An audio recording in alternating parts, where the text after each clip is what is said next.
અમરેલીના વડિયાના અર્જુનસુખ ગામમાં એક વ્યક્તિ પર જીવલેણ હુમલો. કુહાડી વડે વ્યક્તિના બંને પગ કાપી અલગ કરી દીધાની ચકચાર મચી છે. ગંભીર હાલતમાં લોહીલુહાણ હાલતમાં અમરેલી સિવિલ હોસ્પિટલમાં ખસેડવામાં આવ્યા છે.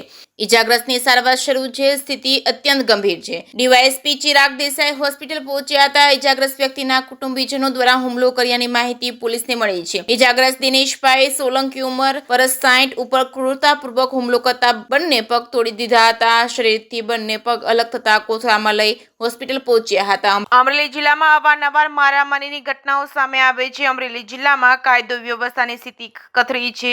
આ બનાવનું કારણ હજુ અકબંધ છે. પોલીસ તપાસ બાદ સમગ્ર હકીકત સામે આવશે. જેકેસી ગુજરાત સાથે જૈનિક સુચિત્રા અમરેલી.